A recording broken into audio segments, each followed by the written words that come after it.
Surviving in the Philippines, dating, money, and health. I'll touch on each of those topics as we go through this video. This is the first part of this video. I've taken on a Insta360 X4, which is a 360-degree video. I have edited it down to a regular video, which most people do. Anyway, this is the middle of the end. Sunday, 3rd Sunday of January, Sinulog, huge festival. Like 4 million people participated in it, I think. Anyway, huge crowds going every which way to different events.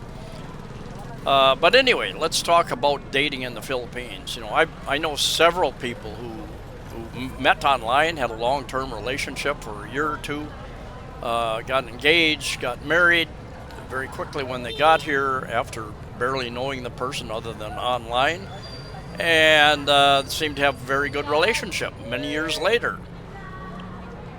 On the other hand, I know more than a couple of expats who came here and dated with somebody they really liked for 3 years. One guy even 11 years. And finally decided this isn't the right thing. It's just not going to work out for a number of reasons, and I won't get into that in this video. But anyway, you know, the advice that most people give is don't get involved in too deeply in things for the first year. Especially in a relationship, especially in a foreign country. You've got an age difference generally. You've got cultural difference. You've got the food difference. You've got religious differences possibly, and you should work through some of that stuff. How important are those to you? How important are they to her?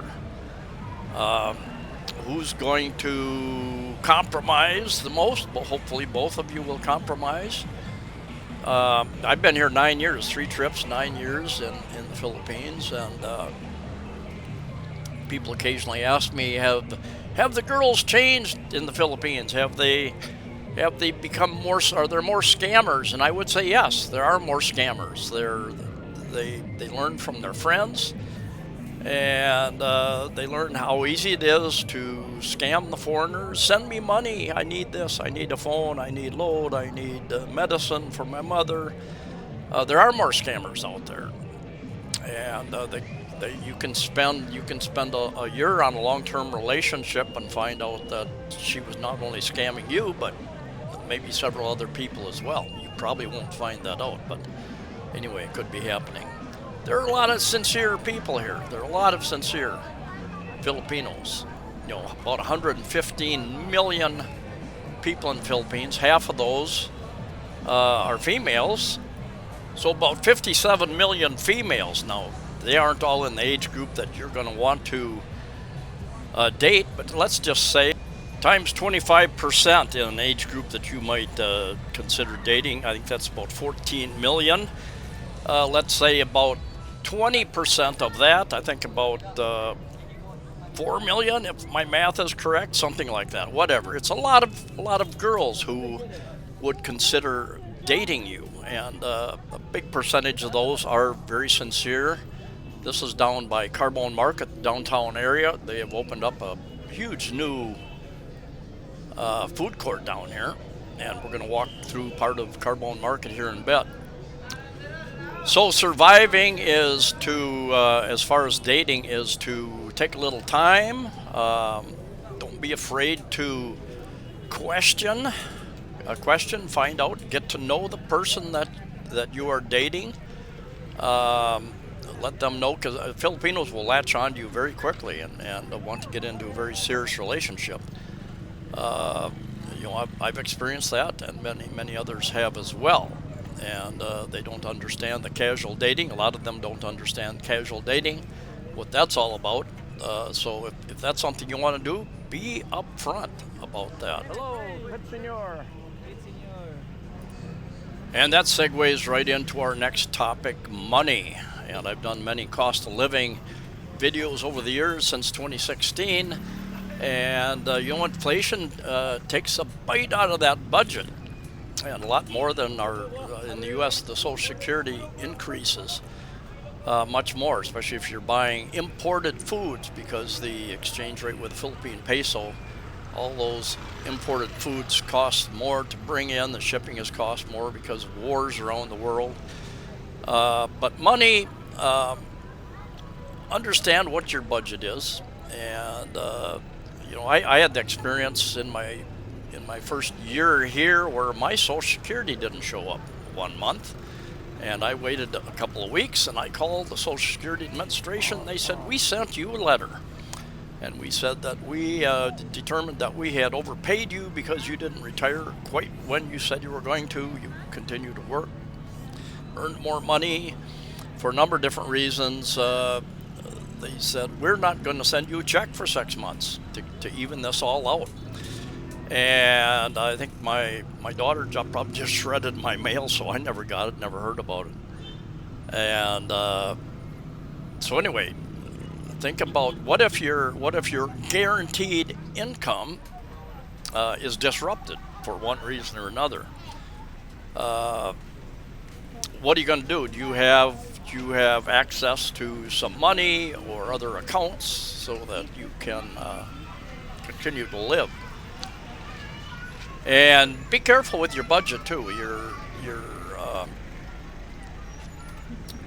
tends to get, because you think you're rich, and Filipinos think you're rich. Doesn't matter how many times you tell them you're not rich, they consider you rich, especially with the good exchange rate, the dollar to the Philippine peso. And but it's expensive. Cebu City has become more expensive. There are parts of Manila area that are more expensive. Iloilo, all the big to medium-sized city are much more expensive than they were 9-10 years ago. There are choices. There are options. You can find cheaper places. So know what your budget is. The experts say you should spend 25 to 30% of your net income on your housing. And I think that could include your rent payments and or your utilities as well. But I would say stick to the lower end of that initially until you figure out how much you're spending. Likewise, if you're going to have a girlfriend or girlfriends, if you're going to travel, those things generally cost more than what you think they do. And so budget accordingly and stay within, know where you're spending your money. Stay within your means. I know a number of people came here before they had guaranteed income. They sold their house and their boat and their car and their tractor and their snowmobile, and they thought they were very wealthy, had a lot of money in the bank. And after building a house for the girlfriend and family, and taking care of all the dental and medical, and buying phones for everybody, they ran out of money before they start getting their pension. Or they had a medical emergency. I know several foreigners came here and they had a medical emergency almost as soon as they came here, and cost them a couple thousand, $2,000, $3,000, $4,000, $5,000 US dollars right off the bat. And that was their safety net, that was their savings in case something went wrong. And that something happened very quickly in their trip here. So understand the risks and understand your plan B, plan C if something doesn't work out. I know a couple people who left the Philippines very quickly on very short notice. I suspect that they got in trouble with some young girl or somebody, maybe somebody they didn't realize was underage. Maybe somebody tried to blackmail them and that type of thing. That's not unheard of here. So be aware of those types of scams. They can happen. Not real common, but if you've been on YouTube very long, you've probably heard about some of them. And that brings us to the last topic. one of the more important topics, your health. And there are different bugs here in the Philippines, different places in the world, bugs that you're not accustomed to, haven't built up a certain level of immunity to, and a higher level of humidity than where many people live. Quite a number of years ago, I went to a specialist, lung specialist, and I had a sinus infection. I went to I don't know what they call them, but anyway, I ended up having a sinus infection, and I thought it was getting water in my ear. But he said, I treat a lot of foreigners. He treats a lot of foreigners for respiratory type things because of the higher humidity than what they're used to. And it's not that it goes up and down, it's kind of steady, and it stays between 60 and 70% most of the time I'm here in Cebu City. It will change a little bit, different parts of the Philippines, of course. If it rains, it's going to be higher. My advice is to get yourself to a doctor pretty early on, and if you have something. I had a infection on my leg, just an itch that started in Los Angeles before I got on the plane, and it got worse. And then during the next week here in the Philippines, it got bigger, and a maid said, "Sir, you need to go see a doctor. Your leg is swelling up." And so I did. Went to a dermatologist. She gave me some antibiotics, and a week later it wasn't any better. Probably worse. I went to see her. She said, "You need to see a surgeon right now." She made an appointment for me, and they cut it open, cut the infection out the next day. Went fairly deep. But yeah, if something happens, it could be a spider bite, some insect bite, some infection from some plant, that you might be allergic to. I can tell you that my allergies are less here in the Philippines. Boy, there's a load of people there. My allergies are worse, but the occasional congestion, I think, because of the higher humidity, that type of thing. And bring your prescriptions and enough medicine. I think you're allowed like 3 months supply. I don't know if anybody ever actually opens up all your bottles. Make sure you only have a 3-month supply. But yeah, bring what you need. So a lot of the medicines, the pharmacies here, a lot of the over-the-counter medicines they're back behind the counter. You can't just go to the shelf and pick it out, and they have different names here. Ibuprofen goes by Flanax, a number of different names here. They go by different names. So write the name of your medicine down, because I've found that when I go to a pharmacy and I tell them what I'm looking for, they don't understand my pronunciation of that, and they often try to. It's happened more than a few times. They've tried to give me something else, what they think they heard me say. And so that's an issue. Write it down so they can see it in writing, and they'll say, "No, sir, out of stock," or "We don't have that." And what I've found that I have to do a lot of times, "Do you have anything similar?" Because my experience is that they usually won't offer, "Well, we don't have that, but we have this." I've had a few cases where they were problem solvers behind the counter, and they said, "No, we don't have that, but we have this." But that's an unusual. And if you need the more narcotic-like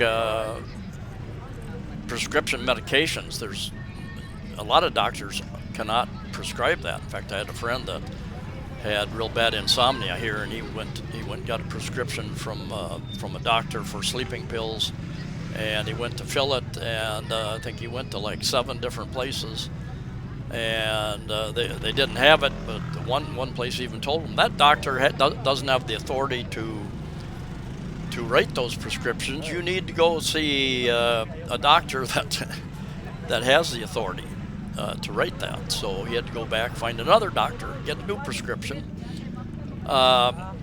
So yeah, if you need the higher end I suggest that you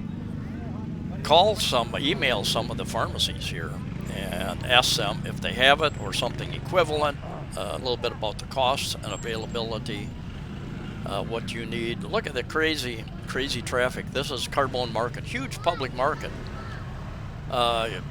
Get produce and meats. They've got a big meat market down here. Traffic. And they've been changing it, trying to modernize a little bit, but it's Synalog, so there's a million or more people in town than normal.